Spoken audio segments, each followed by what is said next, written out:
alam ko naman na araw-araw ng Kristo tayo ay pinagpapala ng Panginoon. Ano po yan? Para makita na rin ninyo yung ating pong teksto. Amen? Sabi ni Sister Maris, anong kagabi, kahapon lang, nasa bahay na po kami, at 4:30, 5 o'clock. Sorry, katatapos lang namin nag-lunch, 5 o'clock. sabi matutulog ako kasi mag-meditate ako. Wala ka bang tayo bukas? Alam ko na may tayo ako. Pero makita niya, sabi niya, dali-dali siya. May tayo na bukas. sa 6:06. Hindi ko alam yun sabi ko naman. Tapos wala akong nababasang message pa galing. Amen, hallelujah. Amen. So, kung yung Panginoon, sabi ko, dahil pagka alam ko po na may tayo ang iyong lingkod, talagang minamarkahan ko na yung petsa. Sabi, gusto mo pumunta ka doon, ihahatid kita.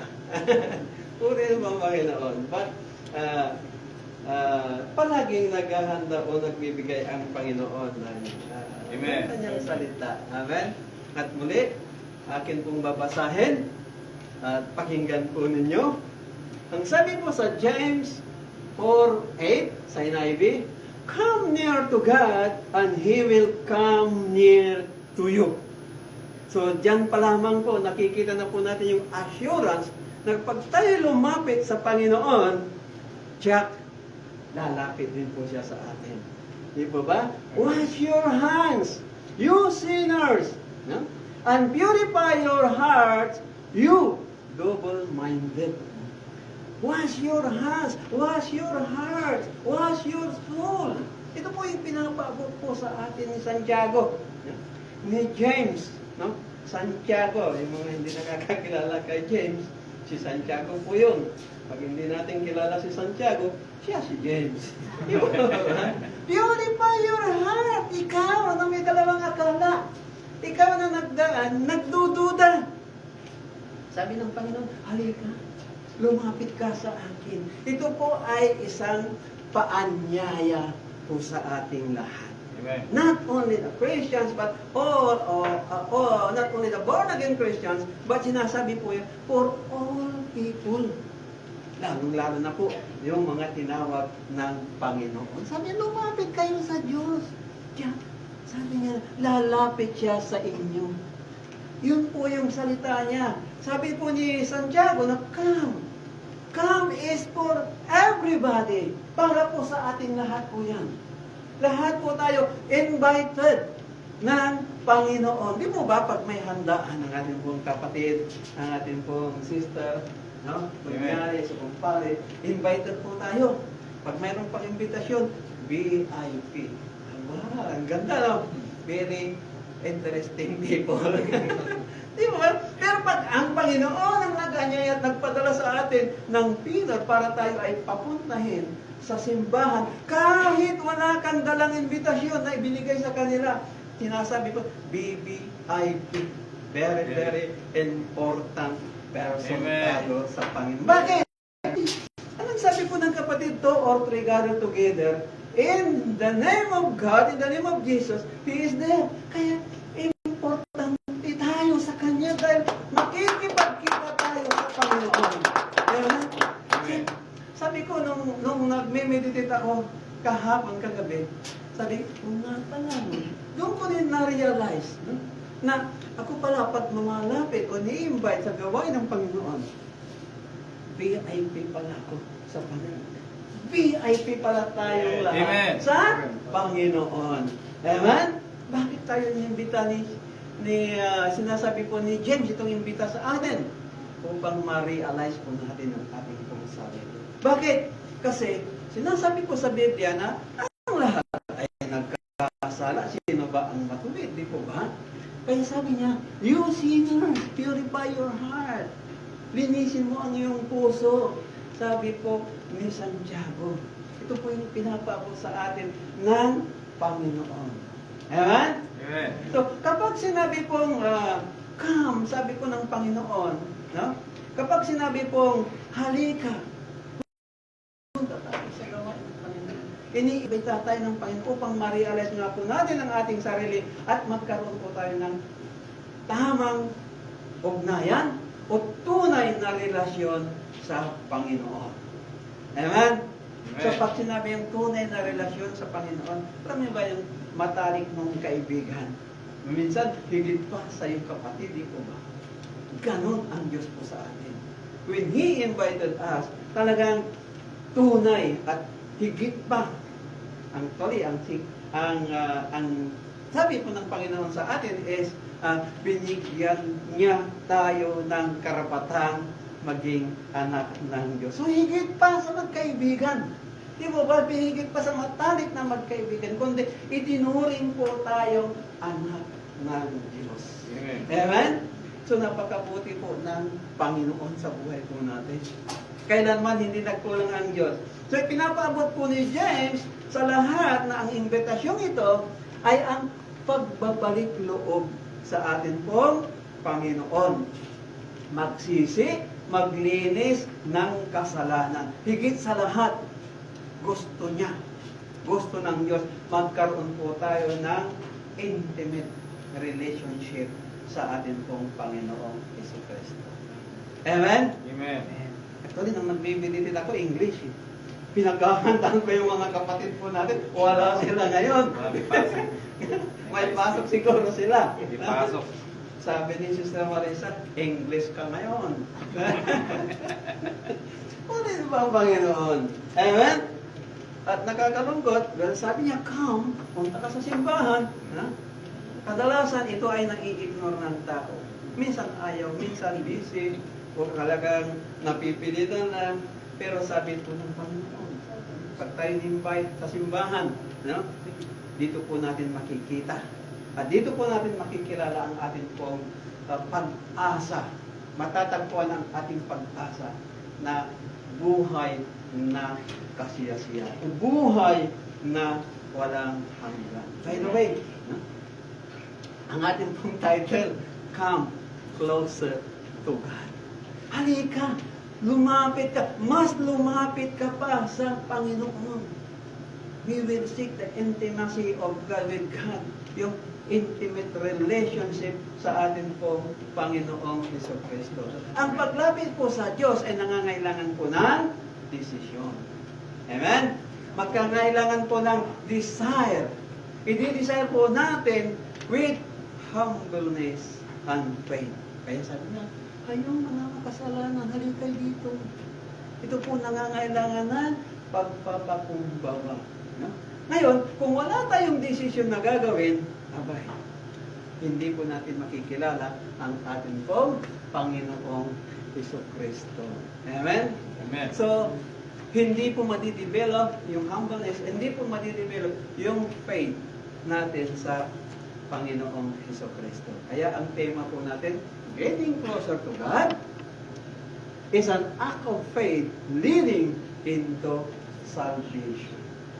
Doon pala yung papunta, doon pala papunta yung imbitasyon sa ating pong ng ating pong Panginoong Jesucristo. Kaya dapat ito hindi natin binabaliwala. Amen. Diba? Hindi po natin sinasantabi, bagkos tayo po ay magpaunlak. Dahil dito po natin makikita ang buhay na pinangako ng Panginoon sa buhay po natin. Amen? Amen. So, una, sabi ko nga, invitation. No? Invitation to relationship. Relationship sa atin pong Panginoong Jesucristo. Amen? Sabi po dito, God opens the door for us to step closer emotionally, spiritually, and relationally. Relasyon sa Diyos ang ibinibigay po sa atin. Ang pag-imbita po niya sa atin. Nais ng Diyos na tayo ay maging malapit sa Kanya. At i-desire din po natin na tayo ay mas malapit din sa atin pong Panginoon. Ibig mong sabihin, binuksan ng Diyos ang pintuan upang tayo po ay lumapit sa Kanya. upang tayo ay lumapit sa isang relasyon, physical, emotional, at spiritual. Diyos na po ang nag-anyaya. Kaya sabi niya, halika, come, anak. No? Inaanyayahan ka. Lumapit ka sa akin. Amen? Amen. So sabi niya dito, Everyone whom the Father gives me will come to me. And to the one who comes to me, I will never send away. Hindi ko siya itatakwil. Lahat ng ibinigay sa akin ng Ama, lahat tayo na tinawag ng Panginoon, ano man ang sitwasyon po natin sa buhay, ano man ang kalalagayan po natin sa buhay, no? Sasabihin, hindi pastor, makasalanan ako. Doon nga natutuwa ang Diyos pag tayo ay nagpapakumbaba at lumalapit sa Kanya. Amen po ba? Amen. So, ito pong verse na ito ay patunay na ang Diyos ay napakalapit. Ang Diyos ay hindi mahirap hanapin, hindi mahirap lapitan. Kaya sabi niya, I will never send away. Ano itong sinulat ko dito sa tayo? Ang lahat ng ibinigay sa akin ng Ama, magsilapit sa akin, at ang lumalapit sa akin, sa anumang paraan, hindi ko itatawi. Yung Diyos po natin. Ano man ang estado mo sa buhay, ano man ang nagawa mong pagkakasala, ano man yung nakaraan mo, pag inilapit po natin yan sa Diyos, patatawarin ka. Patatawarin po tayo ng atin po Panginoon. Andiyan lamang po ang Diyos. Malapit na. No? Kaya, i-desire po natin, magkaroon po tayo ng desisyon na ilumapit sa ating po Panginoon sa Kristo. Nakakalungkot isipin mga kapatid na kung minsan, itong alok ng Diyos na kaligtasan ay libre na. Pero marami pa rin ang tumatanggi. Marami pa rin ang nagbabaliwala sa imbitasyon ng Panginoon. Sabi ko nga, maraming dahilan. Unang-unang na dyan, hindi ako nababagay dyan, Pastor. Makasalanan ako. Ang dami kong nagawang kasalanan. Sino ba ang hindi nagkasala? Sino ba? Maliwanag po. Sabi po sa Biblia, Romans 10, Romans 3:10, 23. Memoryado ni Sister. Diba? Amen. Ang lahat ay nagkasala. Walang matuwid kahit isa. Sabi po niya, sino ba ang hindi nagkasala? Di po ba? Pero ang sabi po ng Panginoon, anuman ang kalalagayan mo sa buhay, no? Anuman ang estado mo sa buhay, sabi ko nga kanina, mas gugustuhin ng Diyos na lumapit po tayo na may kasalanan at nagpapakumbaba sa Kanyang harapan. At alam po natin, that will lead us to salvation. Amen. Pag isinuko po natin ang ating pong kasalanan sa ating pong Panginoong Kristo. God desires a close relationship with us. But, sabi pa dito, He waits for us to take the first step. Yes, of course. Yan na po yun. Ano ba? Binuksan na nga niya yung pintuan. Andyan naman po ang Panginoon, naghihintay po sa atin. No? Nandun na po siya. But, hinihintay po niya tayo na gumawa ng first move. Sasabihin mo pa kahit hindi ako pupunta dyan, mabubuhay ako. Hindi, bakit? This is not. No? Marami po tayong pagdadaanan. Yes, dito sa lupa siguro. No? Pwede. No? Pero sa langit, hindi. No?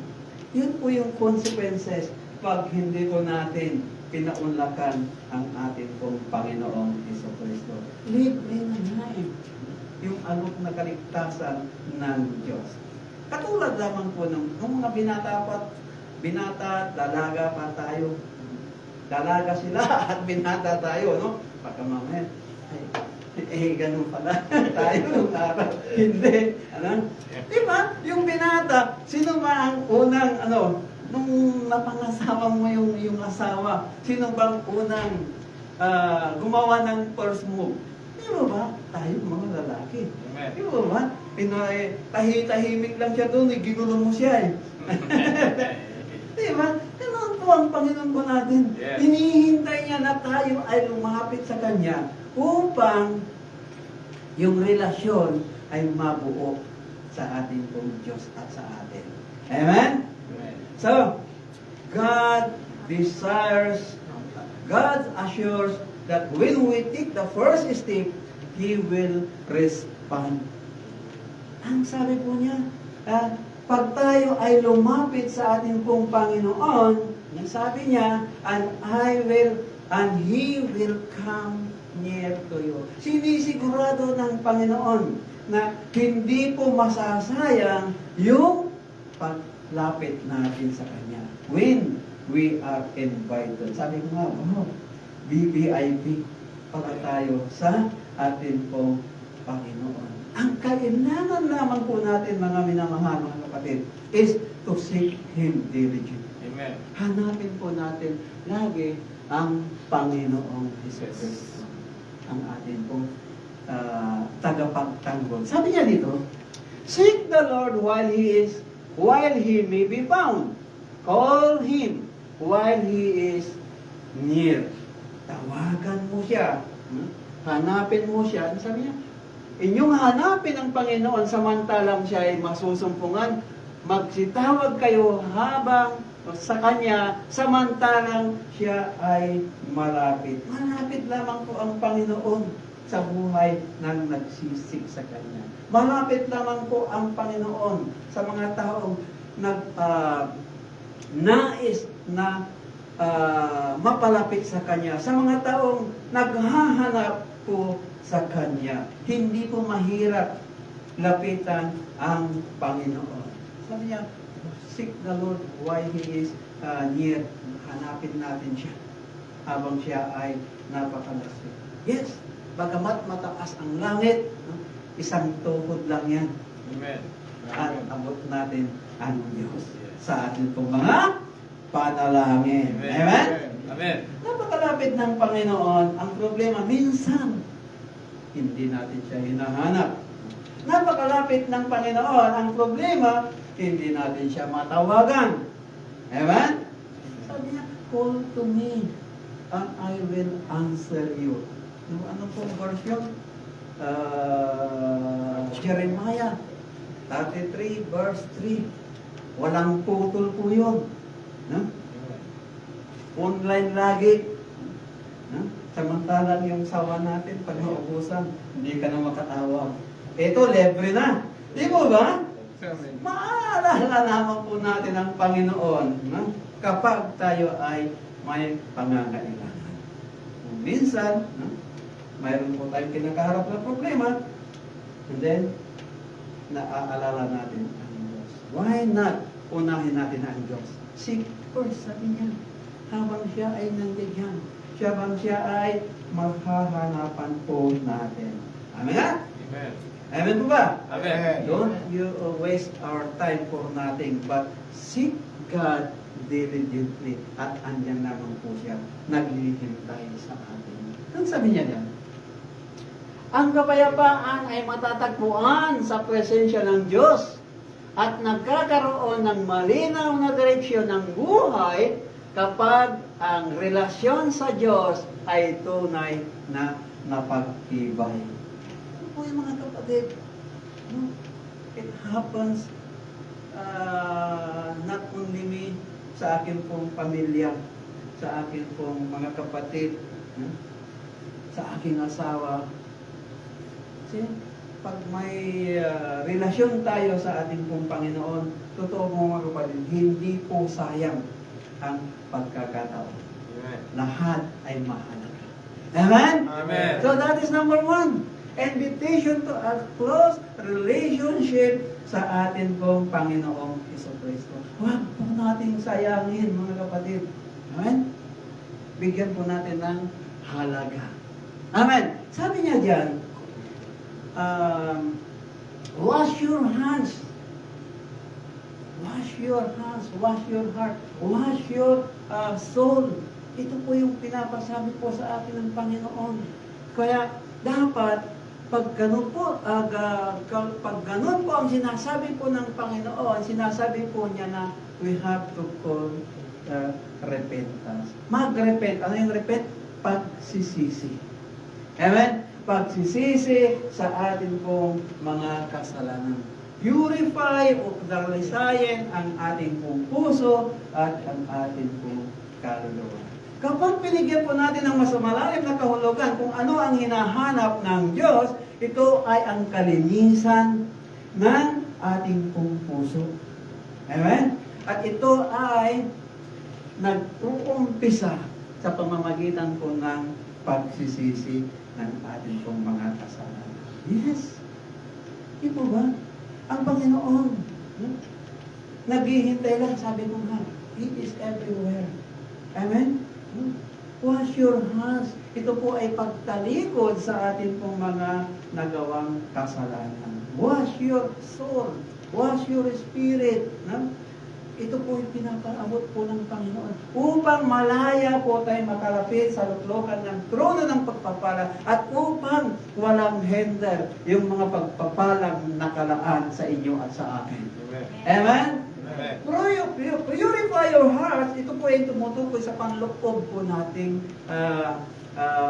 puso, pagbabagong anyo at katapasan. Ito po yung taos-pusong pagbabago ng ating pong buhay. Kaya nga sabi niya, we have to repent. Ano pong sabi po ng Panginoon? But if we confess our sins, He is faithful and righteous, forgiving us our sins and cleansing us from all. Sabi niya, all unrighteousness. Lahat ay lilinisin niya sa buhay po natin. If we confess. Sabi po niya, if we confess. If we will sincerely confess yung atin pong mga kasalanan. Ang sabi niya, tapat ang Diyos na nagpapatawad. At tapat din ang Diyos, she is just, na tayo ay parurusahan pag tayo ay nagpapatuloy sa kasalanan. Amen? So, napakasimple po mga kaibigan, mga kapatid, ang sinasabi po ng Diyos. Confess our sins and you will be forgiven. If not, you will die. You will die spiritually. Yun po yung pagkahiwalay po natin sa ating pong Diyos. Amen? Ano pong sabi sa mga West? Ano ba yung evangelist? Luke 13:3. Maliban mapapahamak din kayong lahat. Kung hindi tayo magsisisi, doon tayo patutungo. Kaya dapat magsisi po tayo sa ating pong mga kasalanan. Amen? Amen. So, dito pa lamang sa lupa, mga kapatid, huhusgan na tayo, lalo na yung kapitbahay nating Marites. Di ba? Oo, totoo ba yung mga kapatid? Ganyan ang buhay niya. Pero, pag ikaw ay binago ng Panginoon, ano man ang sabihin nila, hindi siya ang magbibigay ng hustisya. Ano ba? Hindi siya magbibigay ng final judgment. Ang Panginoon ang magbibigay ng final judgment. Amen? Amen? Kaya, ano man ang tingin nila, ano man yung nakaraan natin, yung status natin sa buhay, pag ito ay nilapit natin at hilingin po natin ng kapatawaran sa Panginoon, kapatid, anong sabi po ng Panginoon kanina? Hindi ko itatawid. Hindi ko, ibig sabihin, no more condemnation. Hindi niya pakakawalan. Bukas ang basic ng Panginoon upang tayo ay yakapin at patawarin. Amen? Amen. True repentance deepens the relationships to God. Totoo po yung mga kapatid. Pag binigay po natin yung tunay na pagsisisi, mas mapapalapit po tayo sa atin pong Panginoong Hesus Kristo. Maging tapat tayo sa Kanya. tapat din po ang ating pong Panginoon. At kapag taging open tayo sa Panginoon, matututo po natin ibigay anuman yung kabigatan mo sa buhay. Kami po na mag-asawa, marami kaming pinagdaanan. When it comes, lalo na po ng second child po namin. Pero hinarap namin dalawang mag-asawa. Amen? Kumbaga ay, anong sabi ito? Walang iwanan sa hirap at ginhawa. Hinarap po namin yan. Kasama ang Panginoong Jesucristo. Lalo na, nasa middle of ano po kami, yung paglago ng Panginoon. Pero sinubok po kami doon sa aming second baby. Sana, ngayon, dalaga na rin. Pero hindi po hinarap ng Panginoon siya. Makasama, pero kapag ibinigay mong lahat sa Panginoon, sasamahan ka niya. Amen? Hindi tayo pababayaan ng Panginoon tulad ng inaakala ng marami sa labas. Amen? So, magtiwala po tayo. Repent, true repentance. Magiging deepen, magiging mas malalim ang ating po magiging ugnayan sa ating po Panginoon. Matututo po tayo ipagkatiwala ang problema. Matututo po tayong lumapit sa Kanya pag may problema, pag may pangangailangan. Lalo na pagka ngayong pasukan. Tuition fee na. Diba? Sasabihin mo lang, pag wala pang sweldo, may awa ang Panginoon. Pero pag wala ang Panginoon, diba? Matataranta ka. Pero ang Diyos, sabi ko nga, hindi niya tayo pababayaan. God telling us, mga kapatid, na mag-repent tayo once and for all, walang reservation. Amen? Pag tayo ay nag-repent o nagsisi sa ating pong mga kasalanan, huwag mo nang iwan yung isa. Lahatin mo na. Amen? Lahatin na po natin. Yes. At doon po natin makikita ang tunay na kalayaan sa buhay po natin. Amen? Pag tayo ay malinis sa harapan ng Panginoon, blessings will follow. Blessing is not only our money in this pocket, Yes. pero yung kapayapaan mo sa buhay, Amen. yung hindi ka namong problema sa iyong mga anak, blessing na po yan sa Panginoon. Amen. Yung gumising ka ng malakas, haharapan naman sa bagong trabaho, pagpapala po yan sa Panginoon. Amen? Amen. So, ibigay po natin sa Panginoon ang lahat-lahat. Wala ka po tayong iiwan. At tayo, mararanasan po natin ang tunay na free like a bird. Di po ba? Malaya. Tunay na malaya. Amen? Amen. So, sabi po dito, therefore repent and turn back so that your sins may be wiped out. Lahat. Kaya sabi ko, wag ka nang magtabi. Ibigay mo na once and for all. Lahat-lahatin mo na. At yan. Matututunan o malalaman po natin na tayo ay tunay na pinalaya ng Panginoon. Lahat ng ating pong kasalanan. Sabi niya, inyong magbalik loob sa Diyos upang patawarin ang inyong mga kasalanan. Ang lahat ng inyong mga kasalanan. Amen? So, wala po tayong ititira. Amen. Amen? Ang sabi dyan, wash your hands refers to turning away from sinful action, while purify your heart is speak to inner transformation and sincerity. Gagawin po tayo ng Panginoon. Amen? Kaya lagi po tayong lumapit at magpalinis sa ating pong Panginoong Jesucristo. Mabilis naman po tayo, mga kapatid. Amen. Challenge to double-mindedness. No? Challenge. Alam niyo ba, mga kapatid, habang tayo ay lumalago sa gawain ng Panginoon, marami pong challenges ang buhay. Lalo na po, pag tayo ay dumaraan sa pagsubok, Pero mind nyo, sabi ko nga mga kapatid, if we have a deep relationship sa Panginoon, hindi po tayo kailanman iiwanan. Ibig pong sabihin ni Santiago dito sa double-minded, sabi ko nga, ano kaya ang sinasabi mo sa akin, Lord? You double-minded. Yung ikaw na may dalawang akala, ikaw na parating nagdududa. Parang sasabihin mo, ano kaya? Totoo kaya yung sinasabi? Pag pinatungan ko ng kamay kong kapatid, gagaling. Pagka tayo ay may deep relationship sa Panginoon at naniniwala tayo that God is with us, ano man ang papatungan ko ng kamay, gagaling. Hindi mo na kailangan, ay wala si Pastor, manulong ngayon. Ano gagawin po natin? Ititix natin doon sa sector B, malayo. Di ba? Kaya mo nang gawin. Huwag kang magdalawang isip dahil ang Diyos, pagka inuna mo siya, hindi, sabi ko nga, tutugon siya lagi. So double-minded, sabi niya dito, a person who is double-minded is drawn into two complete different direction. Walang katiyakan ng paroroonan. Kaya nga sinasabi niya, challenge po tayo, alisin mo yung pagdududa mo kapatid. Alisin mo yung pagdududa mo anak. Andito lang ako, sabi po ng Panginoon. Amen?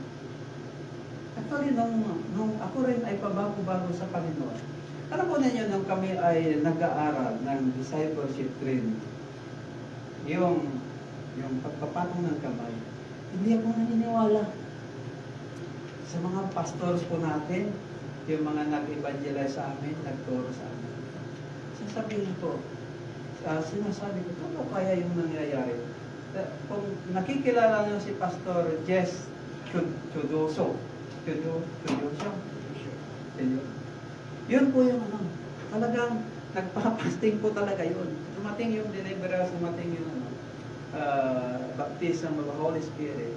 So, tinitignan ko siya, habang siya dumadal, sa ano pa lang niya, talagang nabubuwal, natutumba. Pero sabi ko, hindi siguro. Parang pili ko yung umaakti lang sila. Pero nung akong pinatungan ng kamay, hindi ko alam, bulagta rin ako doon. Nung bumalik yung ko, kasama ako doon sa mga nakamulagta. Sabi ko, sabi ko, totoo pala. Yung kapangyarihan. Hallelujah. Kaya hindi po natin binabali-wala yung nagpapati ng kamay. Amen. Totoo pala. Alisin po natin yung double-minded na hindi totoo yan. Totoo. Kaya ang Diyos po natin totoo. Amen. Kaya pagpapalain kita, pagpapalain kita. Amen? Ang taong paduda-duda, ang taong mapagpaduda ay hindi makakarating doon sa kanyang patutunguhan. Bakit? Kasi hati yung kanyang opinion, hati ang kanyang sarili, yung kaliwa. Dito tayo, sabi niya sa kanyang paa. Ay, yung kanan, dito tayo. Paano tayo lalakad? Diba? Kailangan magkaunawaan. Sa isip po natin, dapat isa lang. Amen? Dapat isa lang. Kasi, pagdating sa spiritual na kalalagayan po natin, mga kapatid, hati. Nandun po tayo sa isipan na pananampalataya o yung walang pananampalataya sa Diyos. Amen? Sabi nga double-minded man, unstable in all his ways. Sabi ko nga, hindi ka makakarating agad doon sa iyong patutungan. Bakit? Dalawa ang iyong iniisip. Amen? Ang sabi niyan, but let him ask in faith, with no doubting, for the one who doubt is like a wave of the sea, that is driven and tossed by the wind. For that person must not suppose that he will receive anything from the Lord. He is double-minded, a man, and unstable in all his ways. Paano nga tayo pagpapalain ng Panginoon? Lord, inilalapit ko sa iyo ito. Ibigay kaya. Diba? Yung pagbabago po natin ng isipan, sabi niya dyan, subalit ang humihinga ay dapat magtiwala sa Diyos. Yes. Diyos yung kausap po natin. Diyos yung pinapanampalataya po natin. At huwag mag-alinlangan sapagkat ang nag-aalinlangan ay parang alon sa dagat na itinataboy ng hangin kung saan-saan. Kaya walang patutunguhan. Sabi ko nga, kung may pupuntan ka, dalawang iniisip, dalawang iyong akala, hindi ka makakarating sa iyong pagpupuntahan, sa iyong patutunguhan. Amen? Amen. Kung tayo ay sa Diyos po tayo maglingkod. Amen? Yan lamang po yung mga kapatid. Hindi po tayo pwedeng maglingkod sa dalawang Panginoon. Amen. Amen? Yes. Kumbaga napipilitan ka dito sa isa, mamahalin mo yung isa. Ha? So hindi po akma at hindi po yan itutolerate ng Panginoon.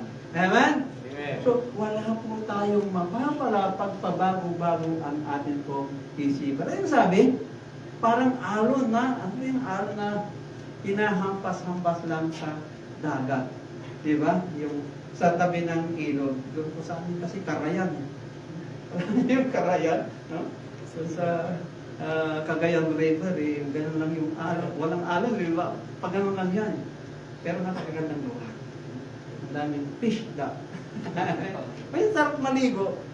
Pag kami pumupunta doon, naglalaban na kami at nangingisda pa. May makukuha mga mauulang on the spot, no? Amen. Ganun po kaganda sa amin. Amen. Sabi diyan, ang humihingi ay dapat magtiwala. Hindi nagdadalawang isip. Amen po. Amen. So ano ang ating maaasahan kung nangunguna yung pagdududa po natin? Hindi wala, di po ba? Kumbaga, sa blessings, kumbaga sa pera na, naging bato pa. Kumbaga sa blessings, dumating na nga sana. Dumating na nga, nawa yung pagpapala. Dahil sa yung pagdududa, sabi ng Panginoon, ika lang anak, maghintay ka. Di ba? Amen. Pero pag nandun yung isipan mo na, well, sabi ng Panginoon, pag tayo humingi sa Kanya, maghintay tayo patiently in the right timing of God. Ibibigay po niya yung kahilingan po niya. Amen. Amen? So sabi mo dyan, parang alon sa dagat na itinataboy. Come, magtiwala ka anak, magtiwala ka ubid. Di ba? Yes. Yung anak mo magiging engineer. Hallelujah. Magtiwala ka. Di ba? At ang gagawin mo naman doon, ay talaga, susuportahan mo siya. Amen. Lalo na pag ang Diyos ang katuwag mo sa paglilingkod Yes. at katuwag mo sa pagpapalaki at pagbibigay ng suporta. Amen. I always believe. No?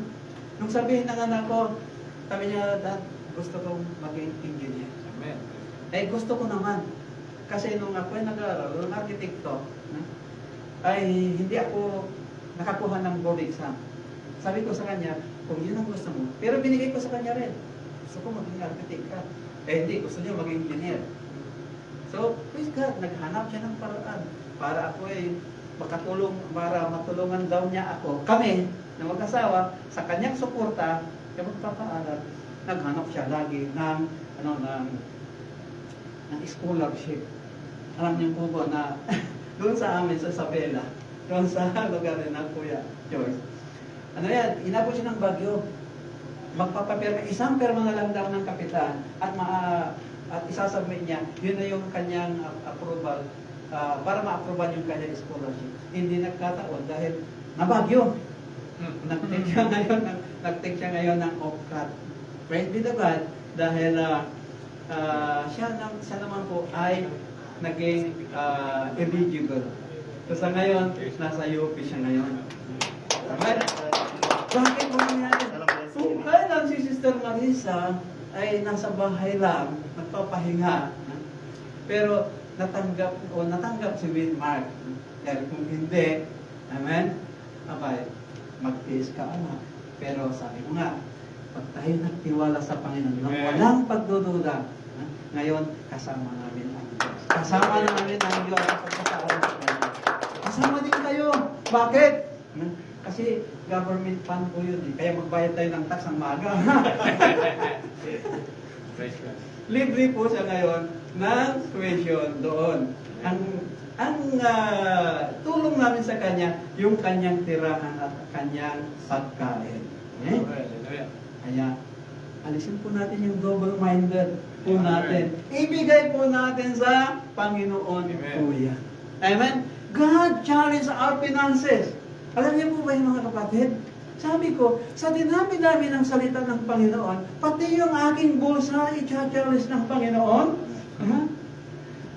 Sabi ko, kakayanin ko ba o handa ba akong ibigay yung pinaghirapan ko ito eh. Di ba? Kaya ako nandito dahil sa galing ko. Kaya ako nandito dahil matalino ako. Na? Pero pag walang Diyos na nagbigay, hindi tayo mapupunta doon. Ngayon, sabi niya, handa ka ba anak na ibigay yung para sa akin? Para matustusan yung pangangailangan ng iglesia. Para matustusan ang pangangailangan ng mga manggagawa ng Panginoon. Sabi ka, oo nga. And then I realized na doon sa sector A, kasi doon po ako nakatira mga kapatid, doon po ako nakatira. Sabi ko, kung wala yung mga pastor na nauna na nagbigay ng challenge na ito sa akin, hindi, siguro wala nang gawain ng Panginoon. Amen? Kaya kahit kukunti tayo, pagkasama po natin at may tiwala tayo sa Panginoon, tuloy-tuloy po ang gawain ng Panginoon. Amen. Marami pang pagpapata ang ibibigay ng Panginoon. Tumugon lamang po tayo sa kanyang Amen. challenges. Amen. Amen. Sabi niya, bring the tent, or bring the whole tent, yung ikasampo, 10%, into the storehouse, so that there may be food in my house. Matutugunan yung pagkain dito sa simbahan. Matutugunan yung pangangailangan. Ito po yun. Ito yung place. No? Test me in this. Lagi nating naririnig. No? Test me in this way, says the Lord of hosts. See if I will open the floodgates of heaven and pour out a blessings for you without measure. Kung hindi ko bubuksan, subukan mo ako sa pagkakataong ito. I challenge you. Sabi po ng Panginoon, subukan mo ako. Kung hindi ko bubuksan ang durungawan ng langit at ibubuhos sa inyo ang masaganang pagpapala sa iyong buhay. Kung minsan iniisip po natin mga kapatid, lalo na, katulad po natin na minimum earner lang. Pero, sabi ng Panginoon, alisin mo yung pagdududa. Sumunod ka sa akin at pagpapalain kita. Sabi naman kanina pagpapala is not only the finances, but yung kalakasan po natin every day sa buhay po natin ay napakahalaga ng sa buhay. Amen? Amen. Why not we should take the test, mga kapatid? Amen? Upang maranasan po natin yung sinasabing floodgates. Ano yung floodgates sa literal? Sa mga dam. Nakita mo natin, yun po ang pinaka-ng example mo dyan. Sa Bulacan. Kahit nawala ng floodgates, flood sila doon. Diba? Yun ang mga taga-Bulacan po dyan. Ano po yung mga kapatid? Pag binuksan mo yung gate, ng floodgates, talaga makikita mo yung ng tubig, yung flow ng tubig sa literal. Pero sinasabi po ng Panginoon, pag binuksan niya yung floodgates po natin, yung durungawan ng langit, ito po yung tuloy-tuloy na pagpapala sa ating Amen. buhay. Amen? Ano po ba yung mga blessings na yan? Sabi po sa Biblia, ito ay mga pagpapalang mula sa Diyos na sumasaklaw sa iba't ibang klase, spiritual at physical. No? Kabilang po dito mga kapatid yung provision, yung protection, at kapatawaran, at higit sa lahat, yung buhay na walang hanggan na itinangako niya sa atin. Amen? Kaya, magpa na mahal ka ng Diyos. Amen. Diba? Second time, Pastor? Diba? Perfect. Ayun. Pala. Tama.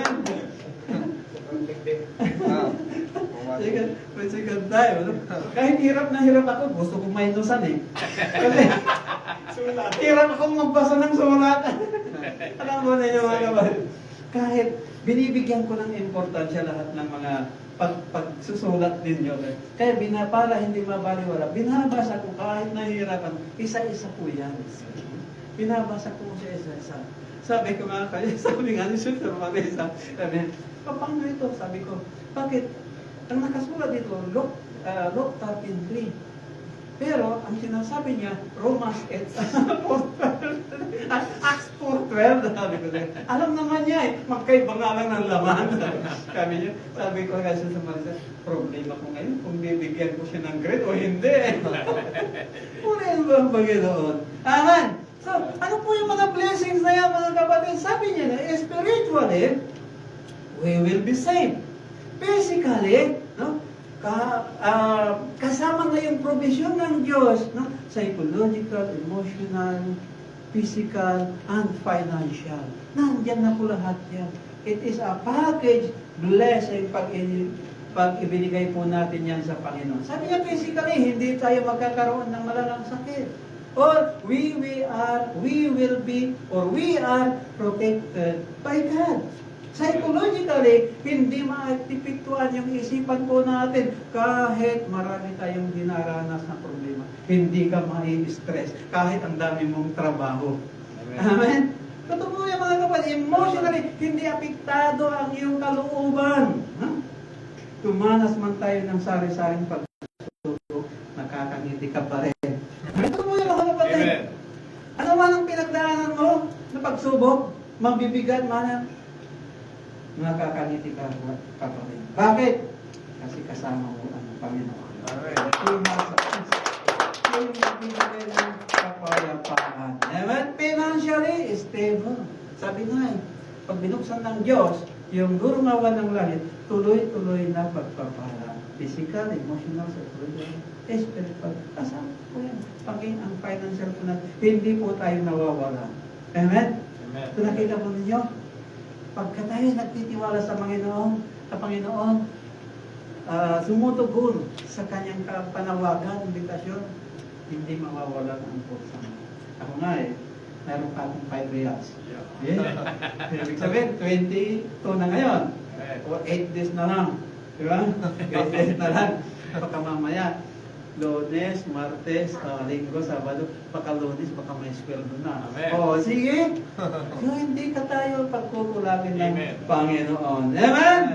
So, why not we should take a test? Subukan po natin ang Panginoon.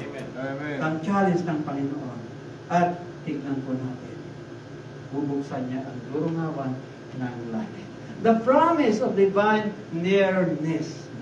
Pangako doon sa pag tayo ay malapit o paglapit po natin sa ating pong Panginoon. This is not only a promise, no? This is not only a command, but it is a promise po mga kapatid. Totoo po mga kapatid, ang pangako, ang isang pangako ng Diyos ay may kalakip po na provision. Amen? Hindi po konsumisyon. Tignan po natin yan, mga kapatid. Pag ang Diyos ang nangako, may kasamang provision.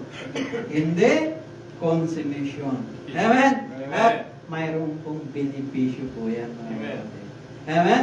Makakaranas tayo ng kapayapaan. One thing for sure, sabi ko nga, nakakangiti pa rin. Joy, yung kagalakan po natin sa buhay.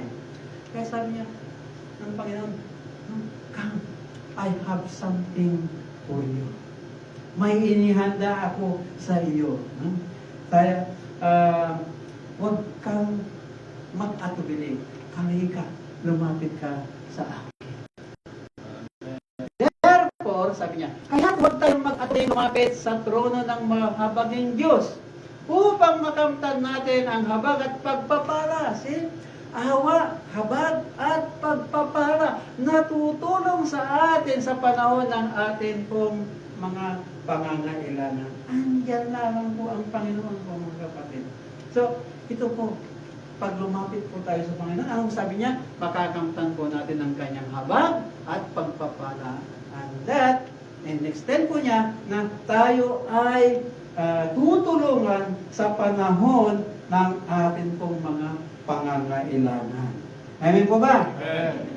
In times of needs, God is with us. In times of chaos, in times of trouble, God is helping us. Amen. Kasi may pangako siya sa atin na kasamang provision. Hindi kita pababayaan, hindi kita iiwan. Lagi kong pinanghahawakan ko yan. Especially mga kapatid, pag ako ay papuntang trabaho, pauwi ng trabaho, paggising ko pa lang sa umaga, Lord, take full control and everything. Pagkatiwala po natin sa Panginoon, siya ang bahala. Sabi nga, kahit sa pinakamabigat na parte ng ating pong buhay, ang Diyos pa rin ang ating ilaw.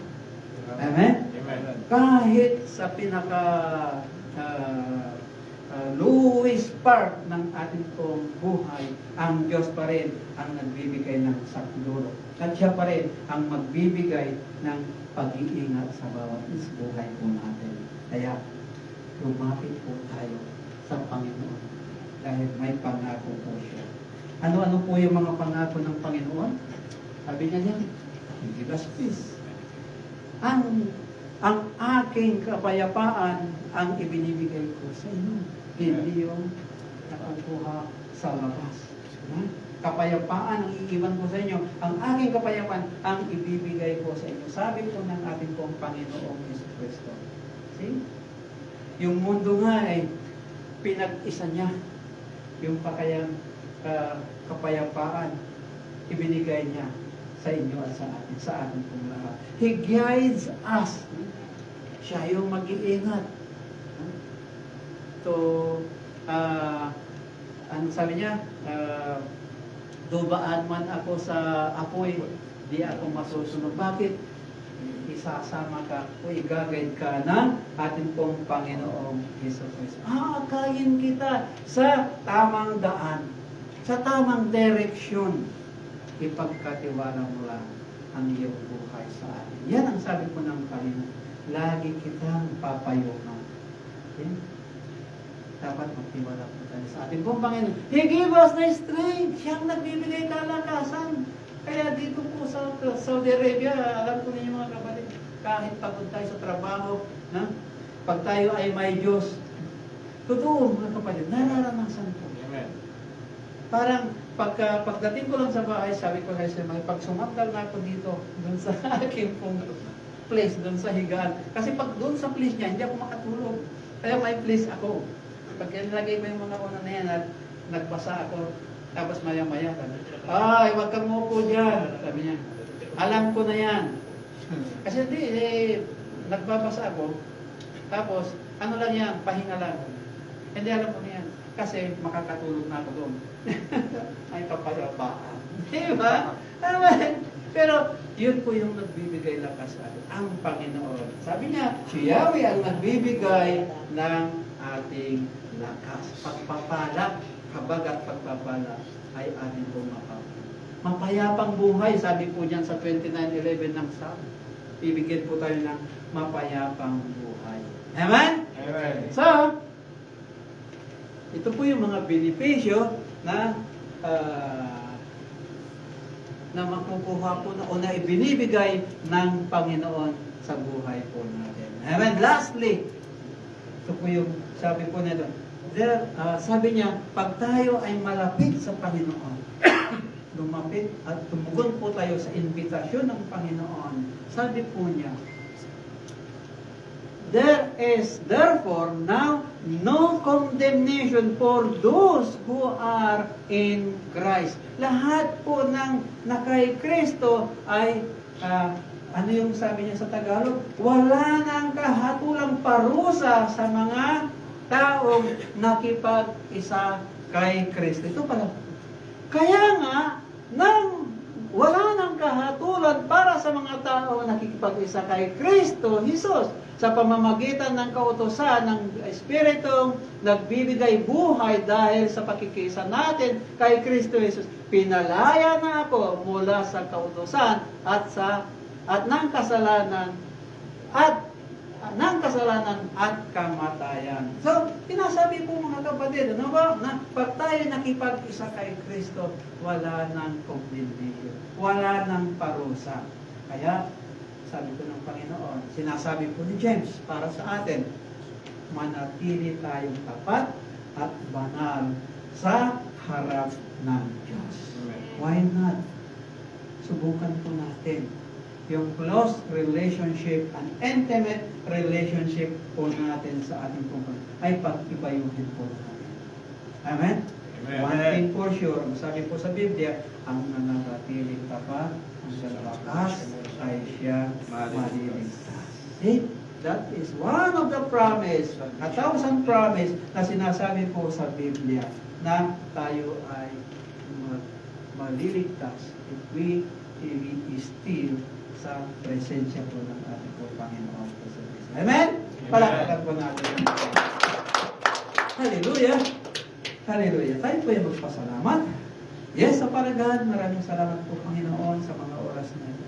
Salamat sa iyong imbitasyon. Salamat sa iyong salita, Panginoon, na kapag kami ay lumapit sa iyo, hindi mo kami pahihindihan. Kapag kami ay lumapit sa iyo, tatanggapin mo kami sa iyong presensya, sa iyong mga bisig, Panginoon. Panginoon, nandito po kami. Salamat sa iyong mga salitang aming narinig. Salamat sapagkat kailanman ay hindi ka nagkulang. Kailanman ay hindi ka nagkulang sa iyong mga pangako po sa amin. Salamat sa kalinisan, sa kapatawaran ng aming mga kasalanan. Salamat, Father God, sa iyong presensya sa bawat buhay po namin. Alisin mo yung dalawang akala sa buhay po namin. Bagkos kami po ay magtitiwala sa iyo. Sa iyong pangako, Panginoon. Lord, salamat sa iyong mga pagpapala, sa iyong blessing na inilagay o inilaan sa bawat buhay po namin. Tunay nga, Panginoon, na sa buhay po namin kung kami may malapit o close relationship, intimate relationship sa iyo, Panginoon, tapat ka sa iyong pangakong hindi mo kami pagkukulangin. Bubuksan mo ang durungawan ng langit at ibibigay mo po ang masaganang biyaya sa aming pong buhay. Amen. Kasama ng aming mga pamilya doon sa Pilipinas. Lord, salamat sa patuloy na pag-iingat. Salamat sa patuloy na paggabay mo sa bawat buhay po Thank you, namin. Lord. Your guide, the peace na amin po nakatanggap sa araw-araw po ng aming buhay. Yung paggabay mo po sa bawat buhay po namin. Salamat po, Father God. At patuloy namin ina-acknowledge na kami po ay lagi mong sasamahan sa lahat ng parte ng aming buhay. Salamat sa lugar na ito, Father God. Ito pong building na ito, Father God, mula sa taas hanggang sa baba, Father God, na mga ginagamit po namin sa pagsamba sa iyo. You may protect us, Father God. You may protect this place, this building, Father God, kung saan nandirito ang aking pong mga kapatid. Amen. Na anuman ang nakikreate po namin mga ingay, Yes, Lord. maging pagpapala na marinig po ng mga kapitbahay po namin Amen. dito. Let the blood of Jesus cover this place in and out. At yung mga anghel mo tulad ng iyong pangako, babantayan kami upang hindi po magkambala ang aming pong pag-aaral at pagpupuri sa iyo, Panginoon. Buksan mo palagi ang puso ng aking pong mga kapatid at magkaroon po kami ng desisyon na kami po ay lumapit lagi Yes, sa Lord. iyo, Father God. Maging sa oras na ito, Father God, I pray na ang aming pong overseer, o Father God, assistant overseer, Yes, Lord. mga music ministry, Yes. Father God, yung mga kapatid po namin hindi namin nakasama Yes, sa Lord. araw na ito, Amen. Lord God, touch their heart, O Father God, na sila po ay bumalik, o sila po ay manumbalik, O Yes, Father Lord. God. Bumigyan mo sila ng oras na sa amin sila po ay aming makasama sa pagpupuri sa iyo, Father God. Bless also, Father God, ang aming pong tatay Manolo, Father God, Amen. Yes, Lord. sa yung itinalaga sa lugar na ito, Father God. Patuloy mo siyang gabayan. Ingatan mo, Father God, mapangalagaan ang iyong kawan. Itong Sector C and Sector D, O Father Yes, God. Lord. Father God, maraming pong salamat in everything, O Father God. Amen. Kailanman, Hallelujah. hindi ka nagkulang sa amin.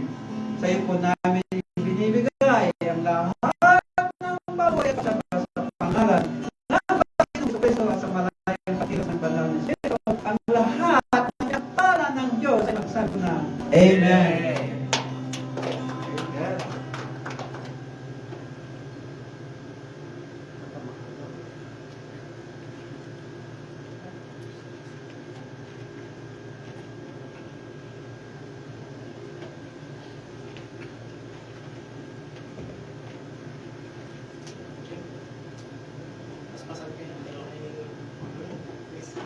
Pinagpalang